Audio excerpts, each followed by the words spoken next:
Okay, welcome ladies to today's webinar. This is Sabine Matharu. I am the host today, and I'm also the founder of the Empowerment Portal. And today we're going to talk about 3 things that will help you keep cool in times of uncertainty. We thought it would be a great idea to actually bring together a range of experts who can really help in different varieties. So today we'll have 3 ladies that are going to share their tips and nuggets as to really how to keep cool in different areas. We have, first off, we'll talk to Vicky, who is she is a rapid transformational therapist, and she will actually share a little bit about her story and how she was able to transform her life, because she's actually gone through quite a bit of adversity in her time as well. So I think it'd be great just to hear from Vicky, and then we'll talk to Liz, who is actually a HR director, and she knows a lot about HR type of things. She will talk to you about how we can actually view the virus through a lens of fast-paced change, how we can actually harness the strength and the opportunities that we've got right now. And of course, maybe if you are in a role right now or you are managing other people, it's about how do we actually manage uncertainty through in your role right now. And last but not least, we'll be talking to Gloria, who is an author and a holistic health practitioner, and she will actually give you some tips around how to beat stress and thrive even in chaos. So just a little bit about myself and my story, and a bit of I guess some pointers from my side and what I can kind of give. I actually work um, with female entrepreneurs. I help them start and grow their businesses, and I think now even more so, women and probably men as well, they want to start their business, or they may be forced to actually open a business on the side, or they want to create more income, whatever it may be. So I've been doing this for a number of years, but at the same time I've been working in leadership and as a management consultant in corporate. And it started about 18 months ago when I truly stepped into my power, and I knew what my purpose was. My purpose was to almost like work up to this moment and create a network, create a community, and also an online portal to actually help women through these times. And what came out of it 18 months ago, literally, I woke up one morning and it was a message given by the universe, by someone up above, because I literally woke up really with a very clear uh, vision. Go and write a book with 100 women, 100 inspirational women, and share their stories. So then 2 books I released since then within 18 months, which is very fast. The first one is called Rise in Pursuit of Empowerment, and that was released last year in March. And then the second one was released this year in February. It's called Joy Recipes for Abundance. But the story really started with this book, where I was invited by some HR directors to come and speak to their ladies in organizations, just to kind of inspire them, right? And through the books, I realized that they were asking me questions about, well, how can we continue the journey of inspiration? How can we continue the journey of personal development? It seems like some of these organizations don't have a sort of an all-round sort of place where women can actually be part of a community and can enjoy different levels of training apart from their sort of on-the-job training.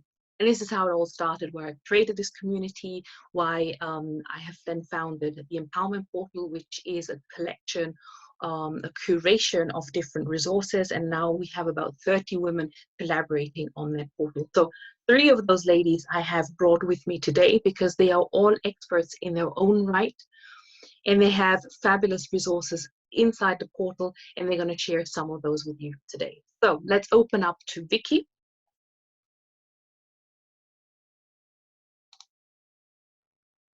And I'll unmute you as well. There we go. So everyone, yes, I am Victoria Ann Spencer Kibble. I am known as Vicky though, but I recently lost my husband. When I say recently, it's now 10 years ago, but grief follows us through the rest of our lives. So I was widowed terribly young at the age of 37 with a 3 and an 8-year-old. An international death. My late husband was filming a documentary commissioned by National Geographic on the Britannic, the sister ship to the Titanic. He was the lead expedition leader, and it was his third time there because he was involved with medical research experiments, and also because of his knowledge around the world for the shipwrecks that he used to dive, film, and also take photos of. So unfortunately, on that fateful day, within 2 hours, I literally had BBC and Sky News on our doorstep before I'd even sat the children down and told the children that we'd lost their father. So admittedly, at that point, I had everything coming at me, from having to sell the house to non-insurance of payouts to dealing with everything around his death. It was a horrific time for me. And unfortunately, and I watch this time and time again, actually happen to people after trauma, where it's normally between 18 months and 2 years after a trauma, and it can be any type of trauma, not just grief, where people crash. And I did myself. And in 2010, November the 15th, 2010, I had 8 epileptic fits in 1 hour. So I should not be here. My children could have lost both parents within the space of 18 months.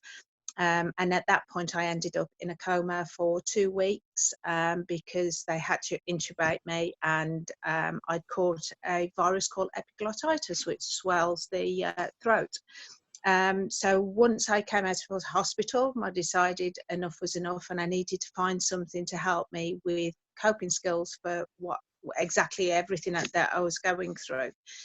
So at that point, I started researching, came across Mindvalley, started meditating, looking after myself a little bit more. I've always been a fitness and health freak because I teach children to swim part-time as well. I do that in honour of Carl because obviously I lost him to the ocean, and I will always teach swimming even if it's just once a week. But I came across Marissa Peer of Mindvalley, and she is the founder of Rapid Transformational Therapy, shortened down to RTT. She's a phenomenal lady. I've been trained by Marissa herself in person, so I am a rapid transformational therapist. And what it did for me, certainly in just one session, it changed there was a root cause back in my childhood that I had never dealt with.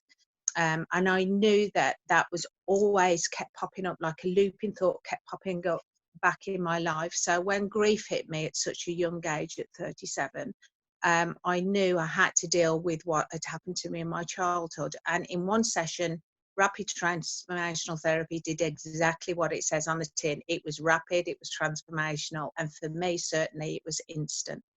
And it gave me phenomenal coping skills. So yes, we will all incur issues throughout our lives, but it's how we cope with them. And that's exactly what we're going through right now. It's like the world's going on a complete reset and slowing us all down because we MOT the car that we drive, but we don't MOT the mind that drives the car, which seems a bit insane to me. So we need to start looking after ourselves more. And certainly for me, that's what rapid transformational therapy did. So much so in one session that I had to train in it. So I love what it does for people because it does help you either, there's 3 types of way it can help you, either instantly, retroactively, or progressively. And for each issue, it's either physical or emotional issue. It's 1 to 3 sessions. And you are done. The main thing that you have to, as a client, own is 1, be ready for it, be ready for the change, and then 2 is listen to the recording that we give you, because rapid transformational therapy includes hypnosis. It also includes CBT, NLP, and also psychology. So and then at the end we give a recording, which is to actually cement the new belief, because everything that we go through in our past is learnt behaviour, and that learnt behaviour we can carry through the rest of our lives. And that's why I believe that I wasn't coping with grief. Once I dealt with that past trauma, then I was able to cope with it, because we're all going to go through issues. I can't stop life. Life is life. But I can absolutely help you and give you phenomenal coping skills and reduce your stress levels and anxiety levels, so you can actually look at things differently. Because the mind is complicated. Sorry, it's complex, but it's not complicated. Your mind only does exactly what you think you want it to do.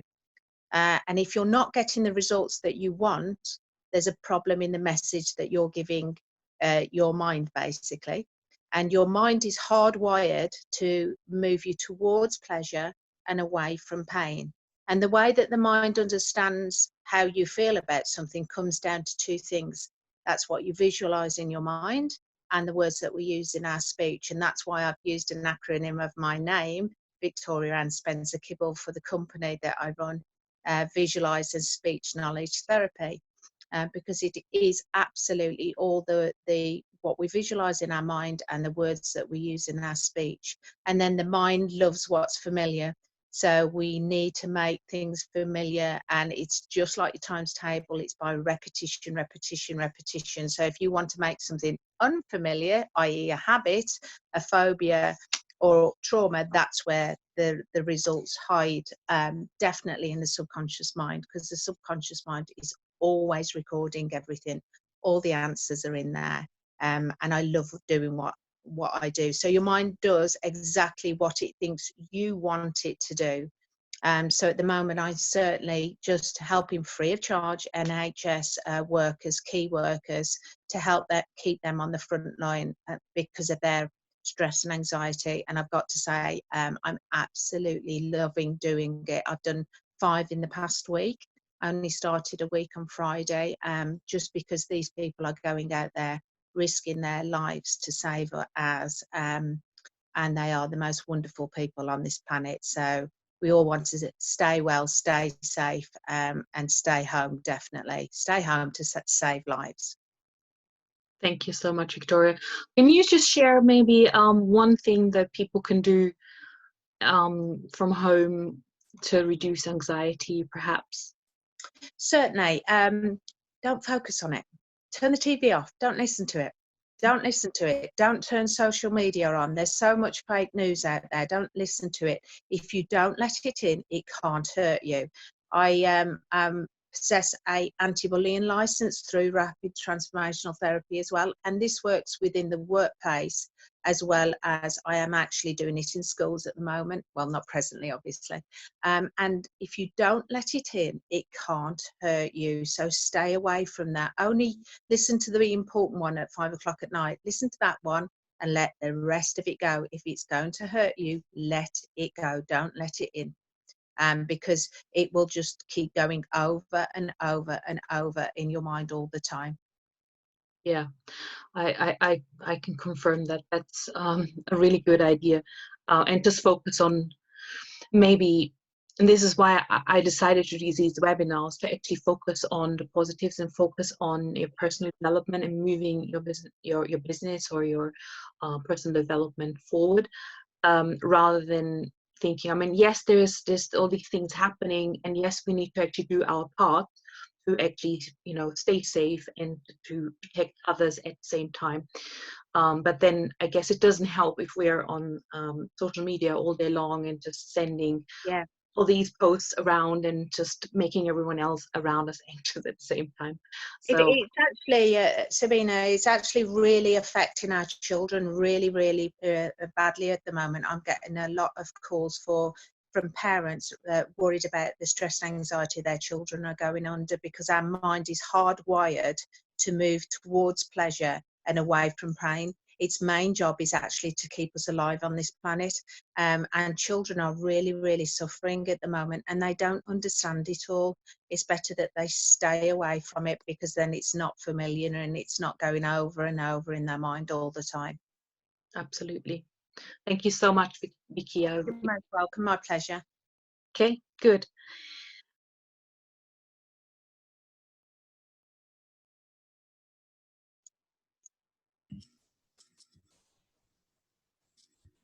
Sabine, I think you've muted yourself. Sorry, Liz, if you're ready, we can talk a little bit more about HR and perhaps about organization and organizational challenges yeah, I guess not only HR directors might have, but generally anyone that kind of manages a team. So welcome. Absolutely. Yeah, and before I kick off, I suppose I'll say that I'll really talk about teams. And while I do mean in the organisational setting, let's not forget that your immediate team around you could also be your family.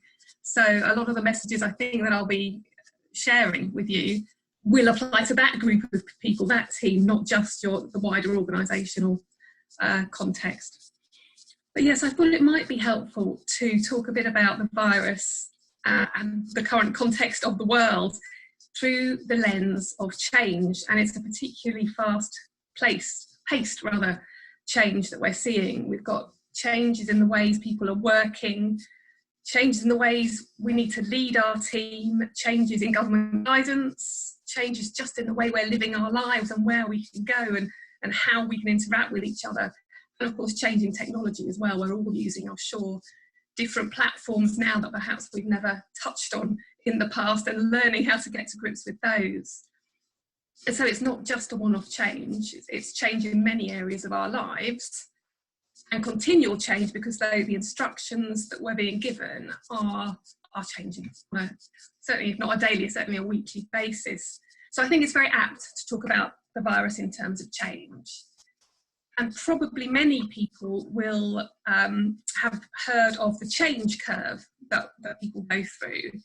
And that change curve, just for those of you that aren't familiar, basically sees at the start of a change, denial and resistance, which of course is what we're seeing at the moment. People still going to the parks, people being too close in supermarkets, not really taking home the advice we're being given. And then frustration, and generally things slowing down, the performance not being as strong, and they come to a dip. So this change curve starts up here, and down at the bottom is depression and not doing very much. What we're trying to do is get people from that resistance and depression out the other side into a bit of experimentation, into new ways of working and being, acceptance, and then on out the other side to performing, certainly in the organisational context, performing as quickly as possible. And so I think if we can speed people through that change curve as much as possible, but whilst bearing in mind that there will be setbacks as things change and the latest piece of news comes out, or there's a new piece of technology we're asking people to use, or perhaps they're furloughed, we can acknowledge those setbacks but keep working to work through that change curve, and I think we'll be in a better position when we come out the other side of things, really. And so I thought I could just share maybe 2 or 3 key tips for speeding through that change curve as much as possible, and probably these are, it's not rocket science, right? So the first of these is about collaboration, and number 1, I suppose, who are your key information holders? Is it the news or the latest updates at 5 o'clock? Hopefully it's not all the social media that's been plastered around the place. Who is your source of truth? Where are you going to get your accurate information from? That's the first point in terms of your collaboration, is where your information is coming from. And then who are your key stakeholders? Who's involved in your family or in your team or in your organisation? Who do you need to draw in to be able to assess that information and work with them to create the best course of action at that time?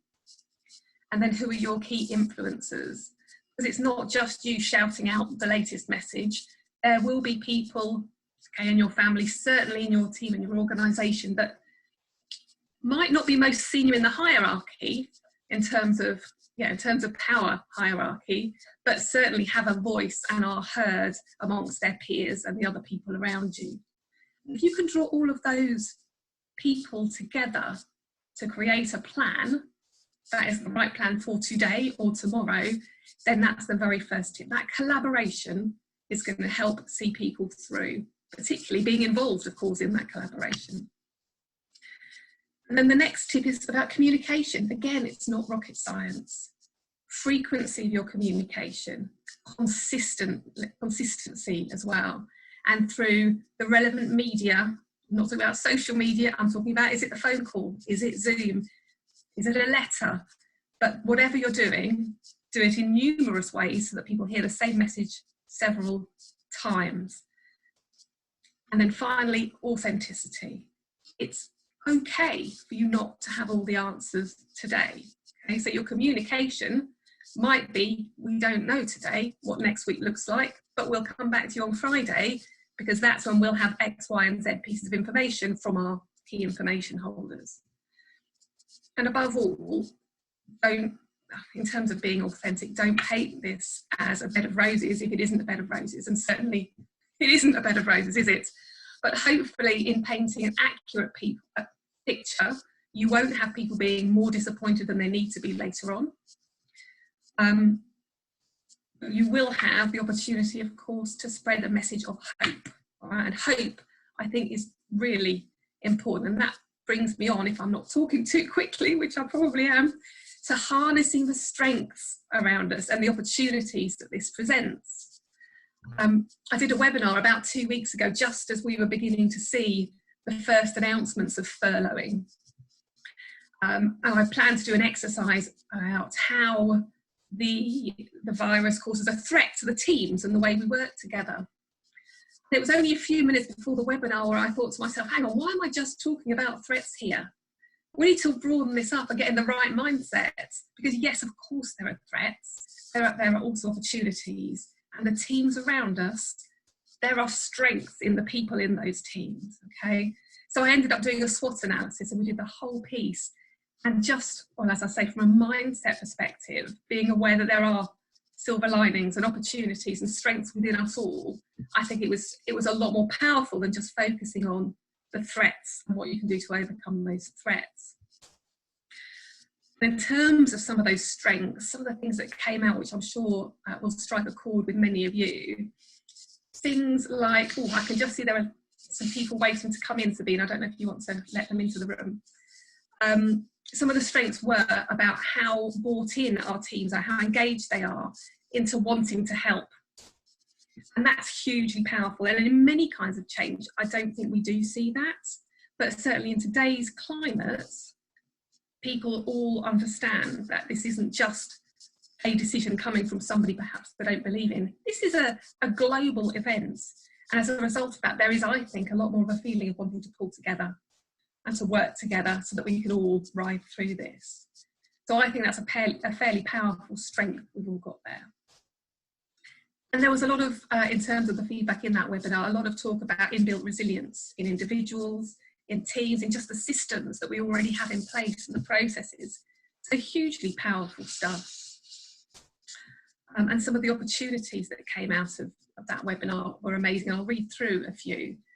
But let's not forget that you need to look at your own opportunities, because every person, every family, every team is entirely different.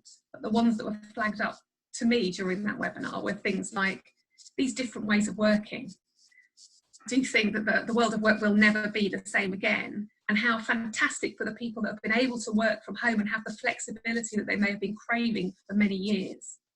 So we've now got the technology and the ways and means of working remotely. Many of us have had them already, but not everybody.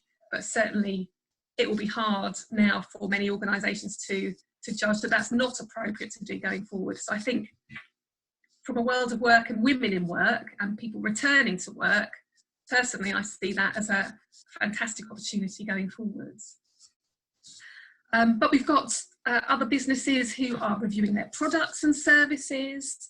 Again, another great opportunity, perhaps a game changer in terms of lots of online businesses. And the learning opportunities, oh my goodness, not just webinars like today. There are so many webinars available, so much out there. The Open University have opened their doors. I think there are, I don't know, somewhere between 100 and 200 free courses you can do through the Open University now. My daughter is doing aquatic mammals, an introduction or something like that. She's 11. My son is doing the internet of everything. He's 14. But from a business perspective, you've got everything from commercial awareness to coaching skills, to presentation skills, to mental health. So if you are quiet or if you are furloughed, 100% make yourself an individualized learning plan. What do you want to upskill yourself in? And for your teams, what extra skills could they make use of? Because I'll tell you what, the world is your oyster right now. Even if they're not free, there's lots of paid content out that you can access from home or remotely. So just consider those opportunities and grasp them with both hands whilst you've got the time, if you've got the time.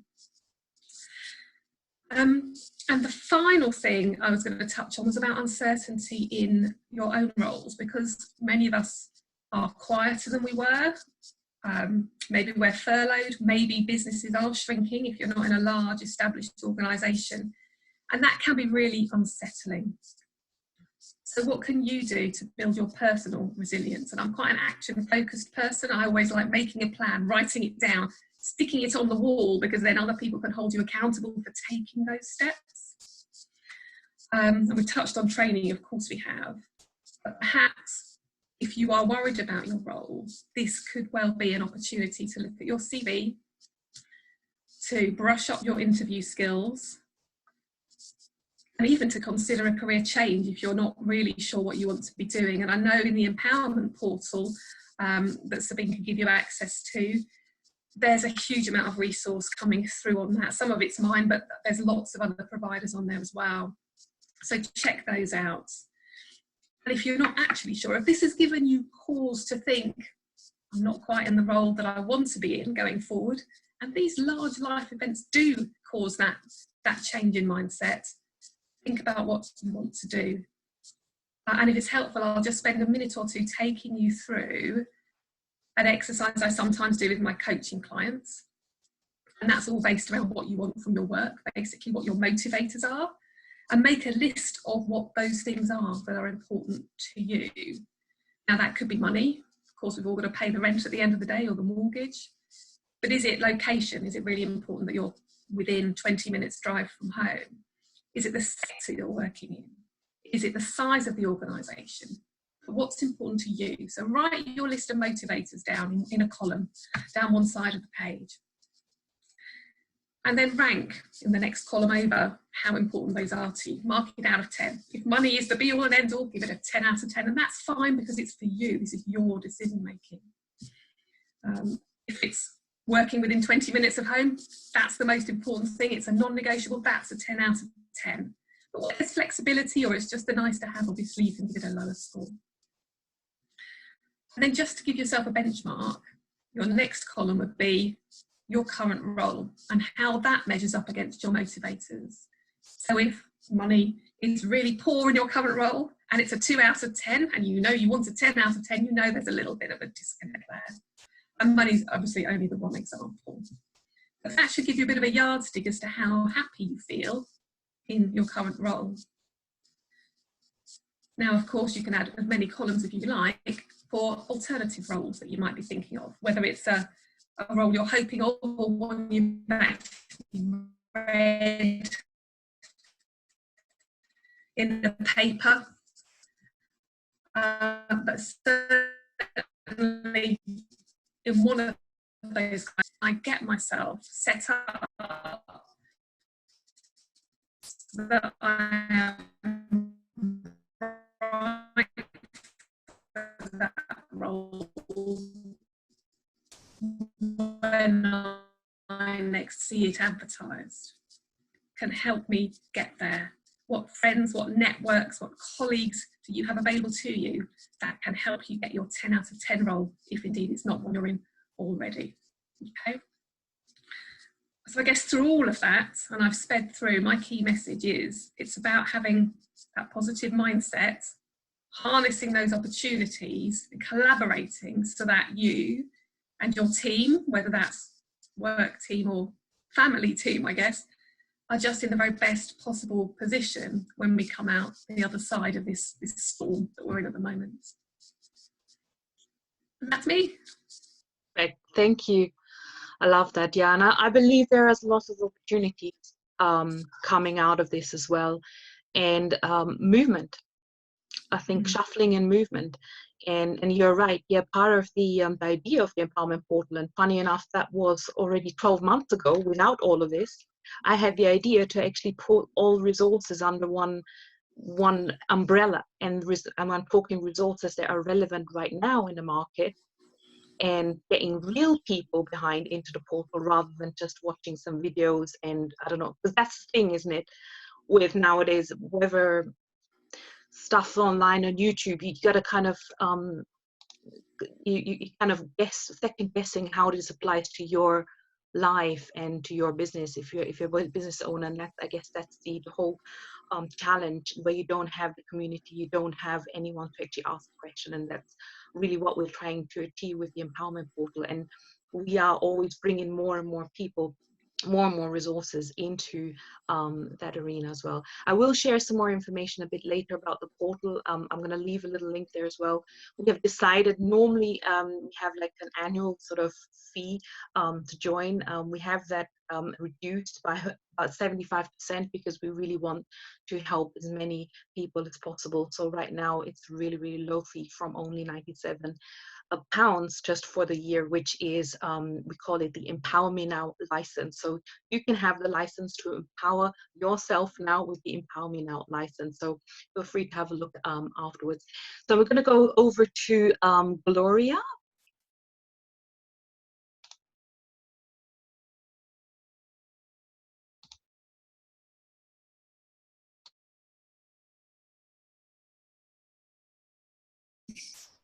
Okay. Hi.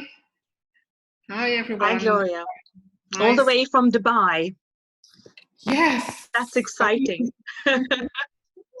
Sunny Dubai. Yeah, where it's about 5:35 now. We're 3 hours ahead of UK. So yeah, we're in.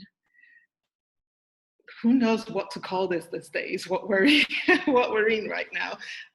So I'm here to talk about stress. The stress is always there. It is something that is a natural occurrence in the body, and it sneaks up on you now and again. But where we are right now, it's a different type of stress, because now people are not rushing around like we've been rushing around for hundreds of years, always on the go, and everybody now is forced to stay home. And it's different in the sense that for a lot of people who are not used to being home, this is a crazy space to be in, and some people might be getting claustrophobic, or different things are going on. Being at home, parents, I feel for parents homeschooling the kids right now. I've been seeing a lot of parents appreciating teachers because now they're realizing the amount of work that goes into teaching the kids, and it's stressful. How do you navigate through this whole scenario? It's a challenge. We're not used to it. We're not built for this. So how do you get through it? The thing is, the stress we're going through, if we are constantly stressed out and we don't address it, it actually has negative impact on our hormones, which in turn has increases inflammation in the body, which down the line causes disease or illness, right? I think a lot of people are well aware that stress is the number one factor that creates disease in the body.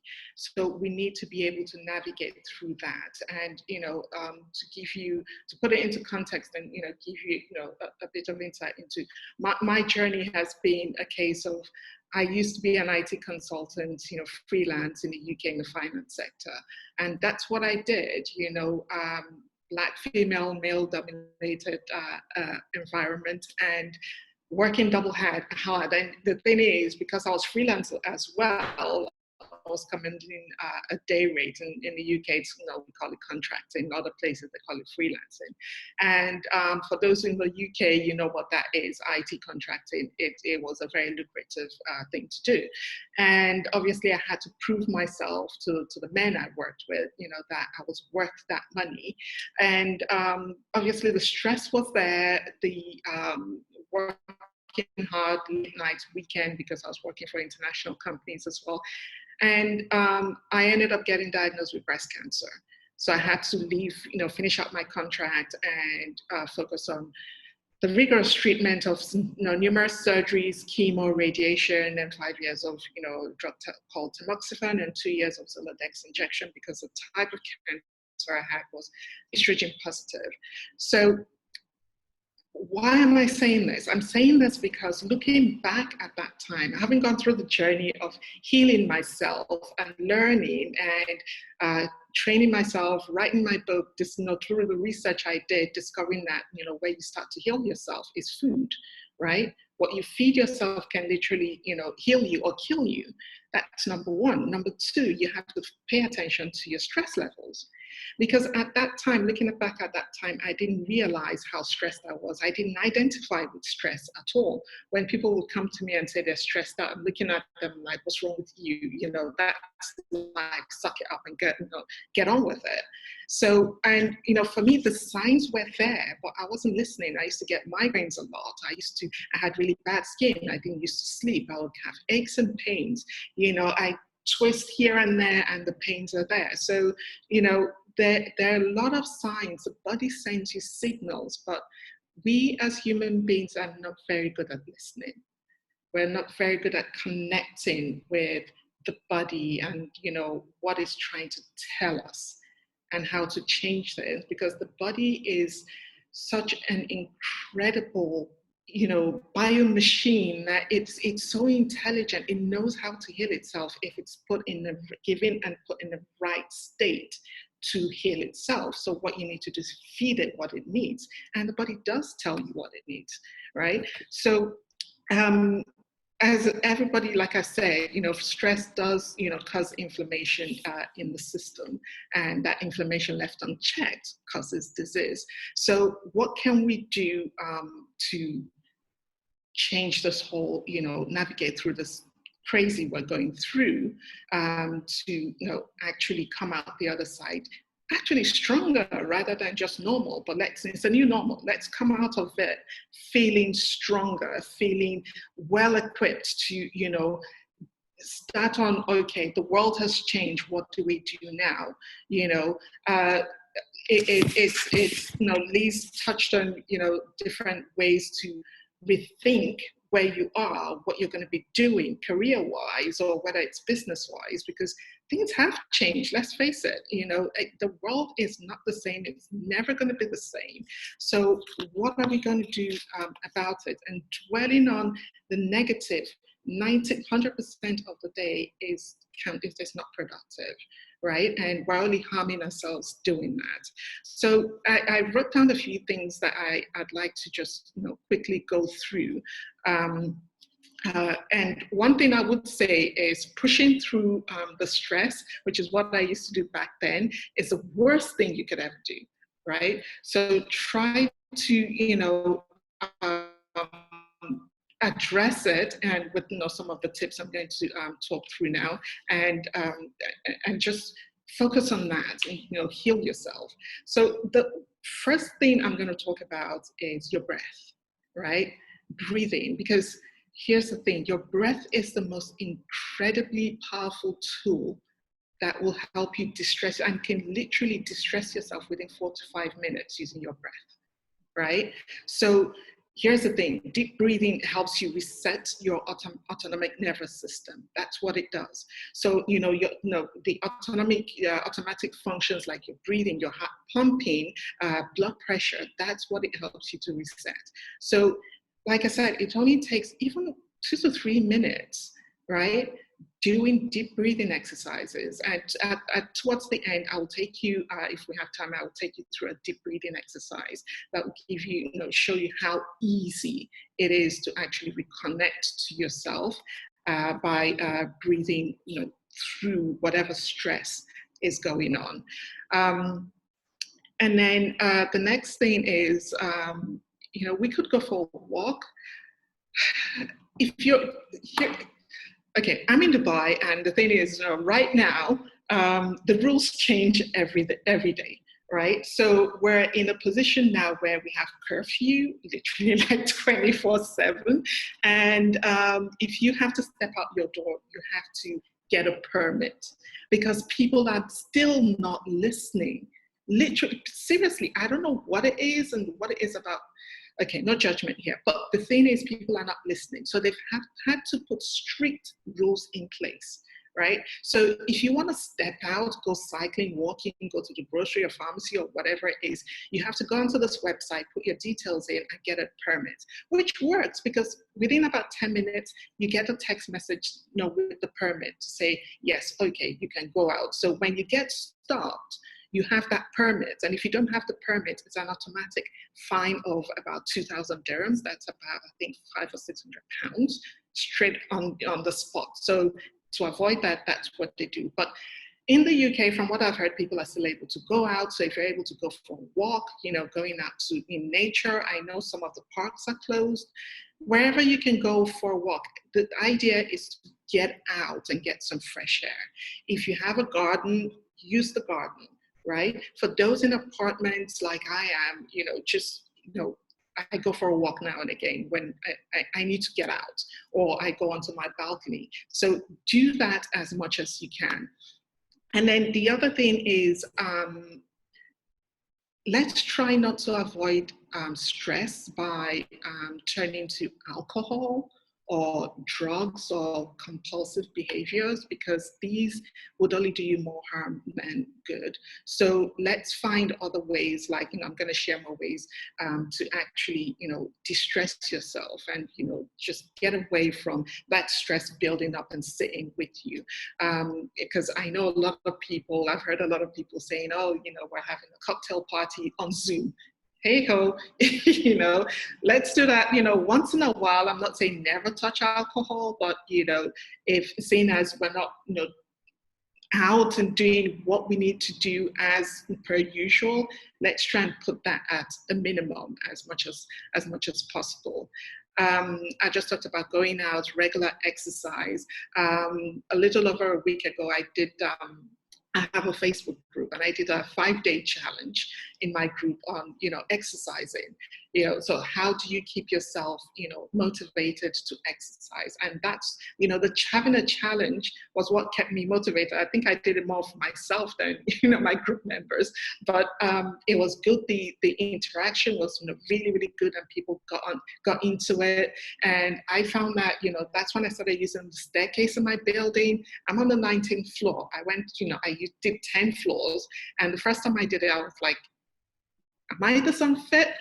Which I'm not, because I do exercise, but, you know, using the stairs, 10 flights of stairs, is a whole different ballgame. So there was that. You're doing yoga. Some people went for walks. Some people were being creative, you know, doing walks around, you know, the building, whatever it is that you can come up with. Please do try as much as possible to move your body, because the body thrives on movement.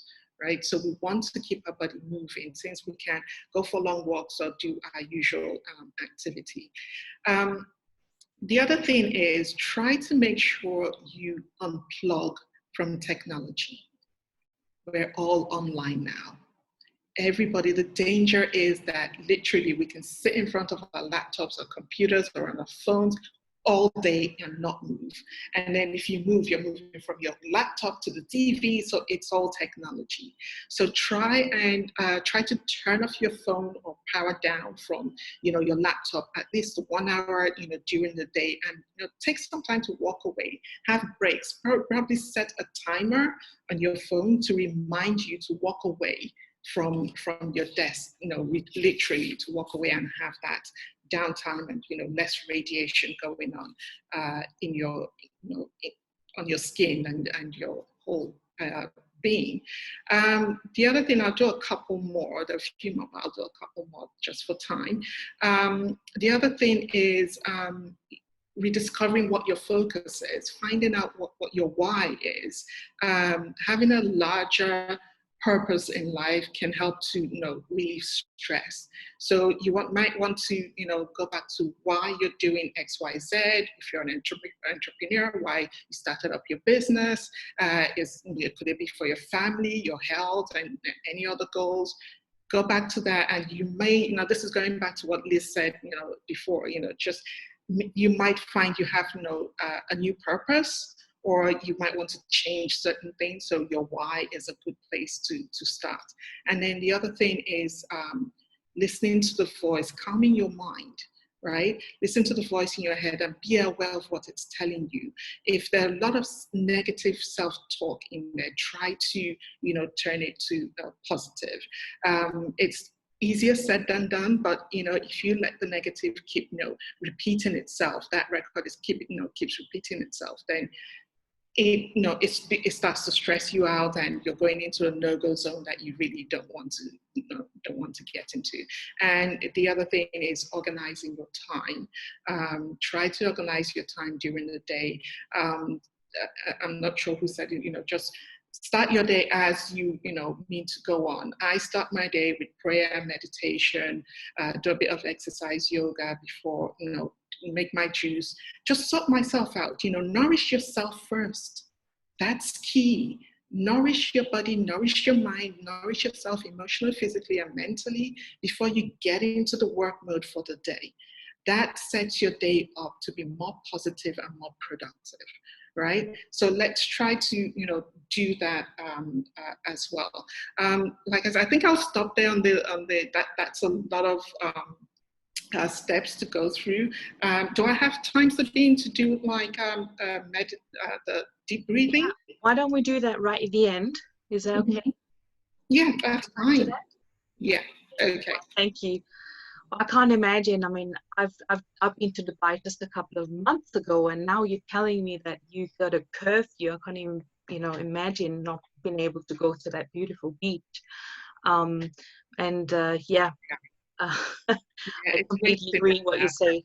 What you said about some of the things that we can do now, and definitely getting away just a bit in the garden. I think that really helps if you do have a garden, absolutely. So before we go to the deep breathing, I just want to obviously share what we have. Obviously, we are here to support the community. We will be doing these webinars very regularly during these times. Absolutely, we've done them before as well. You may have just not known about it. Obviously, we'll have more experts coming in from our side.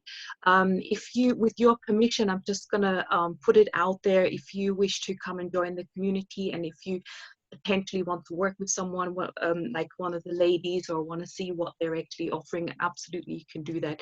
I'm just going to put a link there for you to go and check it out. I'm very, very proud of this portal, to be honest, because not many times have I actually seen one place where you can actually get everything. So I just want to briefly share my screen, and then we'll do obviously the exercise. But what we have created is we have 5 different areas inside the portal, which are namely leadership tools for those who want to actually excel and continue their personal development on different leadership levels. So it talks about team leadership as well as your own leadership. Then I think something that will be absolutely relevant in the future once more is the whole area of career coaching, where we will actually have career coaches available to help with things like writing your CV, helping you with interview skills, helping you to network, and also figure out for yourself, what do you want to do in the future, and how do you need to potentially pivot in after, we're coming out, or even during these uncertain times, because we don't know how long it's going to go for. And I think this is a very, very powerful resource to actually have access to career coaches as part of being a portal member. And of course, we have all kinds of amazing resources for your mental wellness to help you with stress, anxiety. We even have an immune I think it's Immune Shield. One of the ladies actually put together, this is part of our survival kit that you can see on the bottom, an immune shielding, a kind of hypnosis. And my husband has actually listened to this every day, said it's so super powerful. It just gives me even more strength in this time. So we've packed that all in there for you. And then we, of course, we have physical wellness. We have online fitness activities that you can actually go through on video. We have also recipes in there, especially for times like these, where you can actually, you know, pre-cook and look at logistics. Even if you're a working woman who obviously has to do some logistics around children and food and exercise, we actually put all these plans in there for you as well. And then we have a whole range which I'm actually leading. It's an entrepreneurship program. And again, I believe there may be a lot of women that are interested to potentially start their own business, even if it's on the side, or maybe they've been made redundant, they need some career coaching, career advice. Potentially it's going to lead them down the route of entrepreneurship. And this is all about building an online, future-proof sort of business. And these are the resources I'm putting in there. So right now we have about 50 different programs in there. And if you go to this link that I put there for you, then you'll actually come to this page, which will actually give you a bit more information about the two different levels of membership.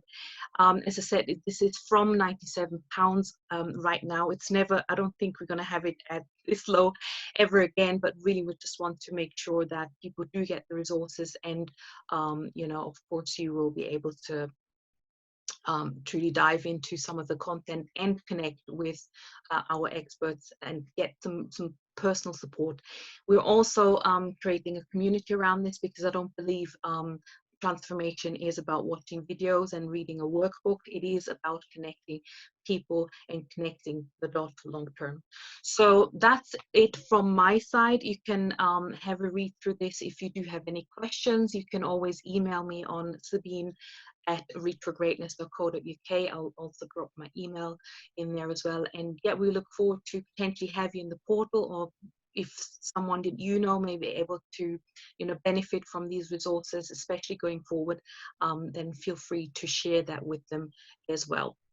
So maybe we can now do the little breathing exercise before we go, so that we can actually finish the day or go on with our days, you know, in a very relaxed manner, or in a very good state of mind. So I'll bring you back on screen, Gloria, and you do what you do best. Okay, so I need your participation in this, ladies. So I'd like you to sit up straight where you are in your chairs, please, shoulders back.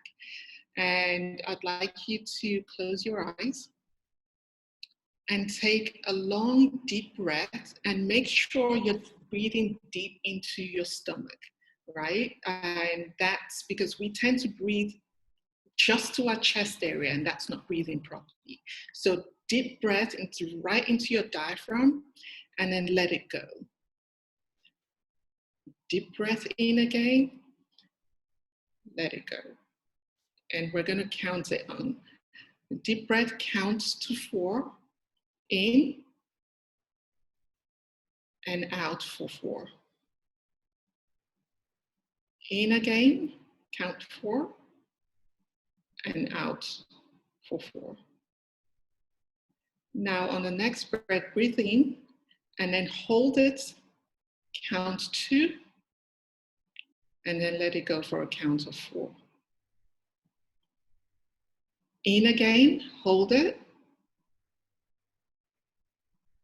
and then let it go for a count of 4.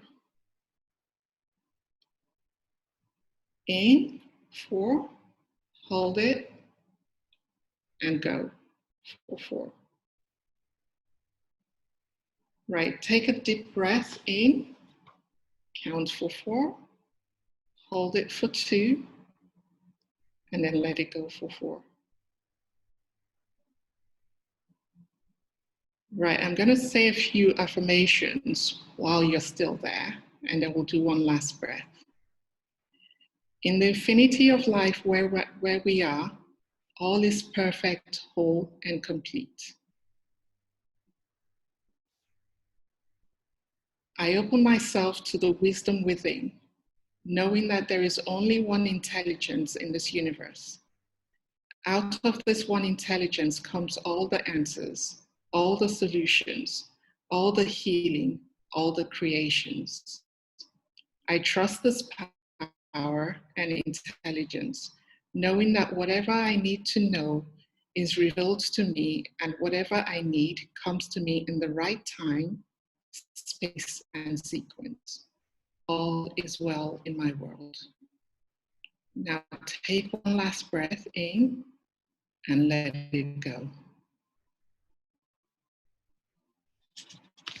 Open your eyes. And we're done. Wow, amazing. That was really powerful. Thank you so much. Does anyone have any questions before we go?